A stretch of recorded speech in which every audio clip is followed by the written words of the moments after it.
Hello, everyone, and welcome back to another episode of the Mic'd Up Savages. I'm here today with Murph, and today we're talking about the San Diego Padres. They've had a real busy offseason, Murph, a ridiculously busy offseason. They acquired Yu Darvish, Blake Snell, today Joe Musgrove, Hai Seong Kim from the freaking KBO. Yeah. They're possibly signing Tatis to a $320 million deal. Like, where this is out of left field, I'm going to be quite honest with you, Murph. Yeah, I guess that the rebranding came with a whole new culture. This team has decided, you know what, we're putting everything and anything we can into winning, and that's what they've done. Right? They're not afraid to spend money, make moves. They've got one of the deeper farm systems in the league, probably one of the best, if we're being completely honest. They just go so deep, especially with their just talent, their pitching prospects, their outfielders and fielders.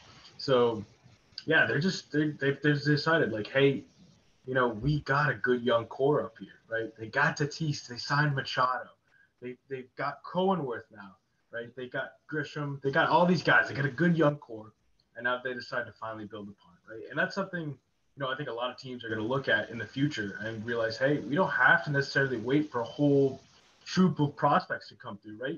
You just got to find a handful and build around those pieces, and that's exactly what they're doing. They're going out there and they're trading for guys like Musgrove, who it's kind of whatever to me. I mean, I'm not too excited about the trade. You hear people blowing it up like he's the next best thing. He's an ace, right? They trade for another ace. It's like, yeah, listen, he's a The best pirate. pitcher on the Pittsburgh Pirates they got. Yeah, that's not saying much. Yeah. So maybe if Garrett Cole was still there, I'd be saying something. But he's been long gone. So I don't know. It's still a solid pickup. What that tells me though is that they don't think Gore is going to be ready, Mackenzie Gore. Yeah. And they think Paddock is probably going to be that fifth starter for them. So Mm-hmm. that's what that tells me. Mackenzie Gore is probably going to be down in the minor leagues for a bit, maybe some service time manipulation there, which can't be mad at. Every team and their mother does it, especially with a team like the Padres, who aren't the richest team out there, right? So can't fault them for it, but They are playing like they're big ballers though right now. Right now, they definitely are. They're going out, making every move.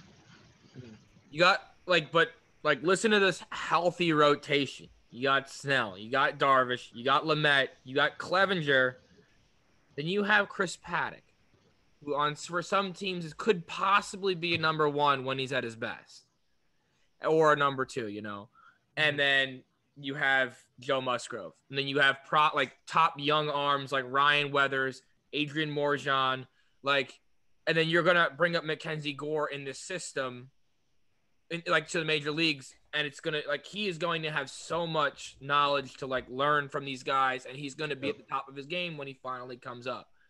I think that they literally have one of the best rotations. Did I forget Lamet? You forgot Lamet. And Lamet, yeah. And Lamet, dude, they're gonna be nasty. I think this is the best rotation in baseball. Yeah, I have to agree. I don't see a rotation that's as deep as good as this rotation is.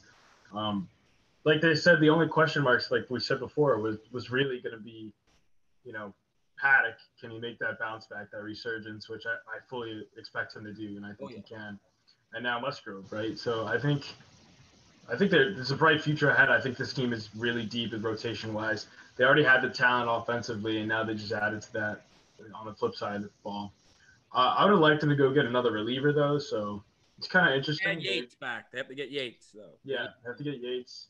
So it's interesting to me that they elected to go get another rotation piece when I don't think they need one at all, especially since next year you're gonna have to make room for Clevenger, and Musgrove signed through 22, I believe. So yeah, should be interesting. Either way, you can't have too much depth. I guess they really have PTSD from rolling into the playoffs with one pitcher, one real pitcher, and they're like, now we're gonna have seven. Now we're gonna have 7 starters. 7 starters for a 3-game series. We're making sure we got it. All right. Yeah. So who knows? This is an interesting little thing they got. This is stuff I wish the Yankees would have done. Be aggressive like this, not afraid to go make those type of trades. But I'm glad the Padres are doing it. Right. I think they definitely deserve to start getting back competing, really being dominant force. And this might put them above the Dodgers. This could very well do that. So do you think that they can beat out the Dodgers in the regular season now? Is it like without a doubt? Is it like questionable? It's gonna be close because I don't think either team is done.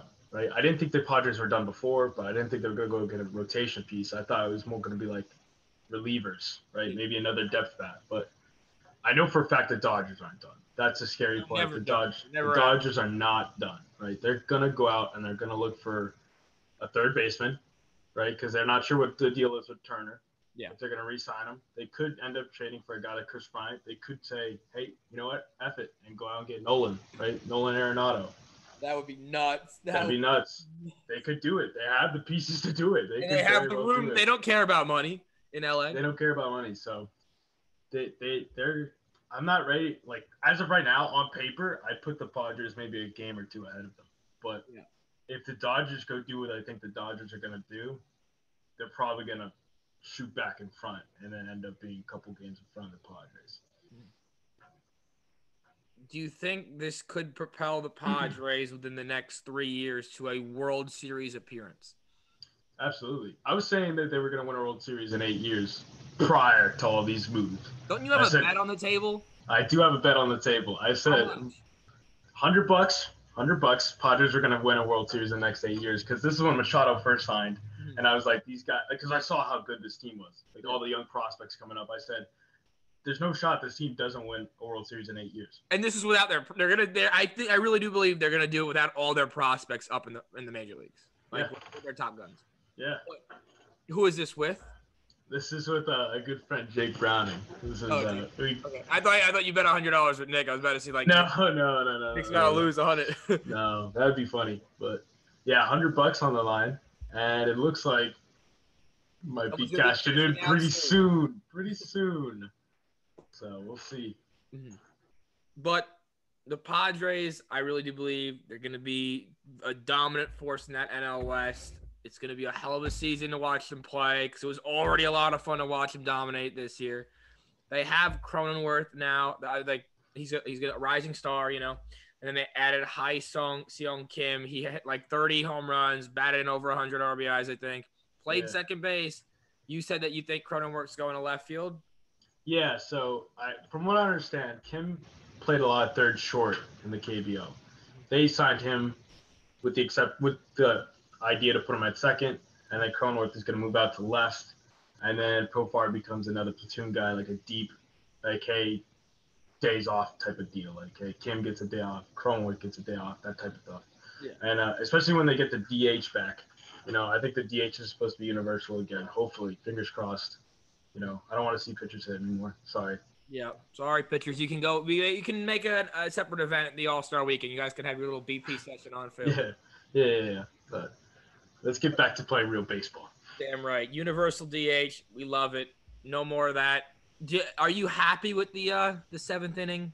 They're 7-inning doubleheaders, and they want to keep that runner on second rule for extra innings, I think. I don't know. It's weird. I think at first I really hated the 7-inning idea. I thought it was pretty dumb. I could see why they like it more and why players might like it because they get more off days because of it. It's just less strain, less games, less innings. The extra rule inning during the regular season, it's kind of whatever. As long as it doesn't make its way in the postseason, I'm good with it. I feel like they should have done it like after the 12th inning. You do this extra runner on second type of deal, because that way it gives teams still a chance to like make a proper comeback or whatever. But it is what it is. Well, Murph, your Padres, I guarantee in the next 3 years will win a World Series. I will bet money on it. Fingers crossed, knock on wood. Yeah, wood. You can't see. I did not know wood. There you go. Murph, thank you for joining me on this Mic'd Up Savages podcast. We'll see y'all soon. Thank you for watching. Later.